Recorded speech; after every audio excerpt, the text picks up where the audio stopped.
damai sejahtera Allah yang melampaui segala akal, itulah yang memelihara hati dan pikiran saudara di dalam Kristus Yesus Tuhan kita.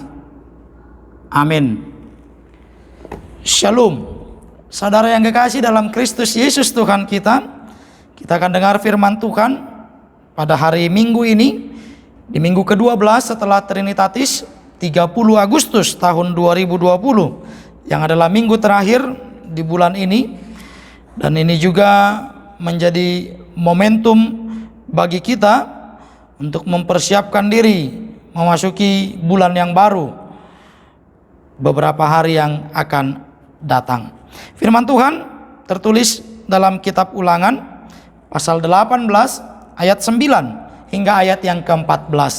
Saya akan baca untuk kita, demikian bunyinya. Apabila engkau sudah masuk ke negeri yang diberikan kepadamu oleh Tuhan Allahmu, maka janganlah engkau belajar berlaku sesuai dengan kekejian yang dilakukan bangsa-bangsa itu. Di antaramu janganlah didapati seorang pun yang mempersembahkan anaknya laki-laki atau anaknya perempuan sebagai korban dalam api, ataupun seorang yang menjadi petenung, seorang peramal, seorang penelaah, seorang penyihir, seorang pemantera, ataupun seorang yang bertanya kepada arwah atau kepada roh peramal, atau yang meminta petunjuk kepada orang-orang mati. Sebab setiap orang yang melakukan hal-hal ini adalah kekejian bagi Tuhan. Dan oleh karena kekejian-kekejian inilah Tuhan Allahmu menghalau mereka dari hadapanmu. Haruslah engkau hidup dengan tidak bercela di hadapan Tuhan Allahmu, sebab bangsa-bangsa yang daerahnya akan kau duduki ini mendengarkan kepada peramal atau petenung, tetapi engkau tidak diizinkan Tuhan Allahmu melakukan yang demikian. Demikian pembacaan firman Tuhan. Kekasih Tuhan, saudaraku seiman dalam Kristus Yesus Tuhan kita, tentu dalam perjalanan kehidupan ini suka dan duka silih berganti. Berat beban pergumulan kerap kali menghambat kita untuk datang mendekat atau berpaut sepenuhnya hidup pasrah kepada Tuhan.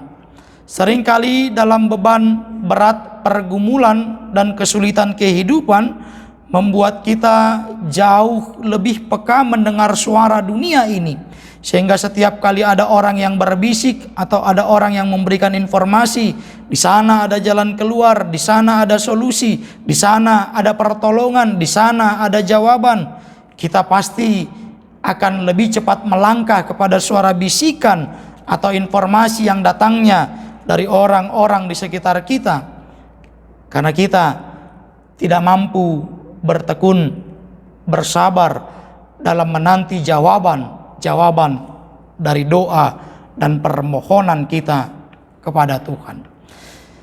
Kalau firman Tuhan ini diperdengarkan kepada kita, tentu Allah mau memberikan informasi terlebih dahulu kepada umat Israel yang akan hidup di tanah perjanjian, bahwa hidup mereka harusnya berbeda dari orang-orang yang akan mereka jumpai di tanah perjanjian. Perbedaannya adalah keyakinan kepada Allah, kepercayaan mereka akan kuasa Allah yang mutlak, yang mampu menolong, menjawab, dan memberikan mereka solusi dalam setiap kesulitan pergumulan kehidupan.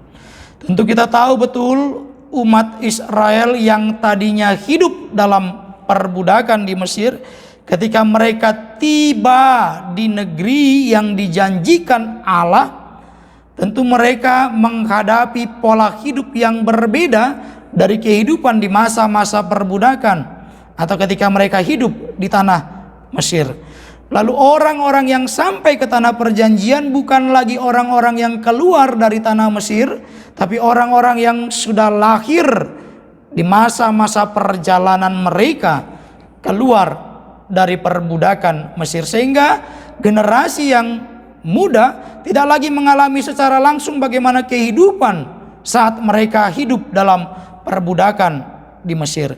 Sehingga Allah perlu memberi informasi terlebih dahulu. Allah perlu memberikan petunjuk terlebih dahulu tentang apa dan bagaimana umat harus hidup taat dan tunduk kepada Allah. Sebab Allah tahu betul bagaimana kedalaman isi hati dan rencana kehidupan dari setiap ciptaannya. Dan itu terbukti dari kehidupan umat Israel yang dibawa Musa keluar dari tanah perbudakan di Mesir. Di perjalanan mereka bersungut-sungut. Di perjalanan mereka marah terhadap Musa, marah terhadap Allah. Di perjalanan mereka juga menduakan Allah. Situasi ini yang diwanti-wanti bahwa orang-orang yang akan mereka temui nanti di tanah perjanjian juga hidup dalam kegelapan, hidup dalam praktek-praktek kekejian bagi Tuhan, ketika hidup mereka lebih mengandalkan kekuatan yang ada di dunia ini. Saudaraku yang kekasih dalam Kristus Yesus Tuhan kita, kita tahu betul Allah begitu mengasihi seluruh ciptaan. Kita tahu betul bagaimana hidup kita juga dikasihi oleh Allah. Lalu kalau kita tahu hidup kita dikasihi oleh Allah, seluruh ciptaan ini dikasihi oleh Allah, bukankah selayaknya seluruh kehidupan kita harusnya menjadi pujian yang harum bagi nama Tuhan? Bukankah seharusnya praktek kehidupan kita adalah bukti nyata dari buah iman, buah keyakinan kita kepada Tuhan? Di tengah-tengah perjalanan kehidupan, tentu kesulitan yang kita katakan di awal tadi lebih banyak membawa kita kepada kekuatan-kekuatan yang berasal dari dunia ini. Tapi firman Tuhan mau ingatkan kita, ayat 13. Haruslah engkau hidup dengan tidak bercela di hadapan Tuhan Allahmu. Tentu tidak bercela artinya jangan coba-coba menduakan Tuhan. Jangan coba-coba bersekutu dengan roh yang ada di dunia ini.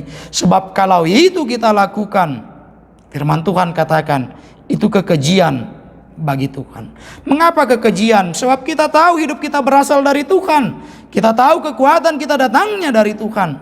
Tapi kita lebih mengandalkan kekuatan dan kuasa dunia ini. Ini yang disebut dengan kekejian. Kalau kita baik terhadap orang-orang di sekitar kita, lalu orang-orang di sekitar kita berkhianat kepada kita, tentu ada kekecewaan, ada sakit hati yang kita rasakan. Situasi ini mengajari kita untuk betul-betul pasrah sepenuhnya kepada Tuhan.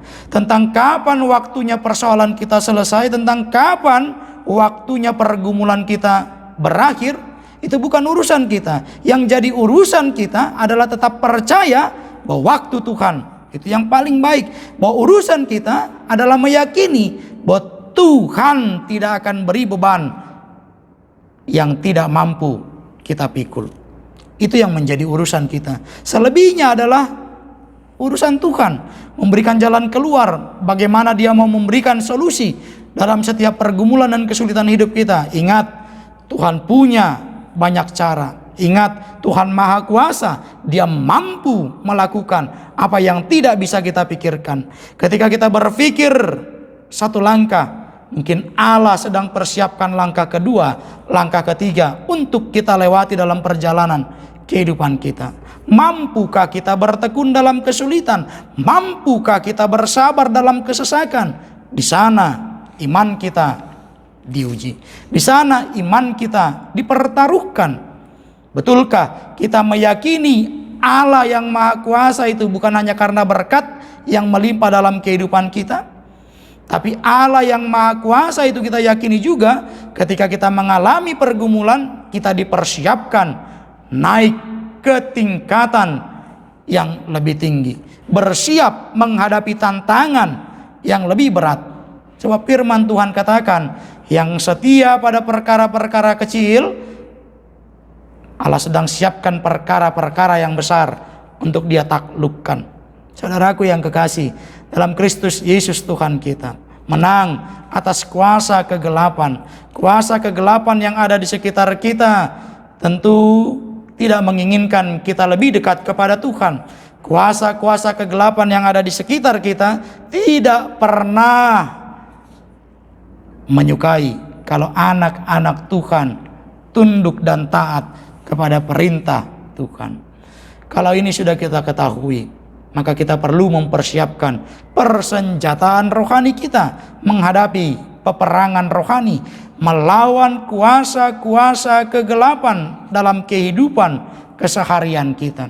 Bisa saja kuasa kegelapan itu datangnya dari orang-orang yang paling dekat dengan kita. Bisa saja kuasa kegelapan itu datangnya dari saingan bisnis, atau di tempat kita bekerja, di tempat kita berinteraksi dengan orang lain.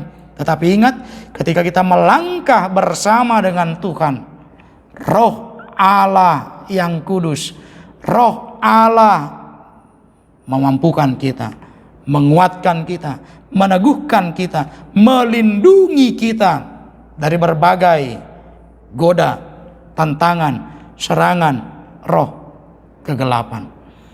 Percaya, di dalam Tuhan ada sukacita, di dalam Tuhan ada keselamatan, dan waktu Tuhan itu yang paling tepat. Waktu Tuhan itu yang paling baik dalam kehidupan kita. Amin. Kita berdoa. Kami bersyukur melalui kebenaran firman Tuhan, kami disapa agar hidup kami berpaut sepenuhnya akan kasih Tuhan. Kami meyakini kuasa Tuhan tak tertandingi oleh kuasa yang ada di dunia ini.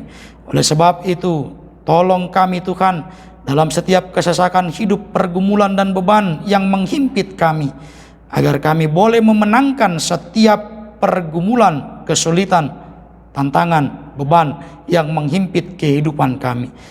Dan ajari kami Tuhan untuk tetap berhikmat, mengandalkan kuasa Tuhan, kuasa Roh-Mu yang kudus menyertai kehidupan kami dalam kehidupan sehari-hari.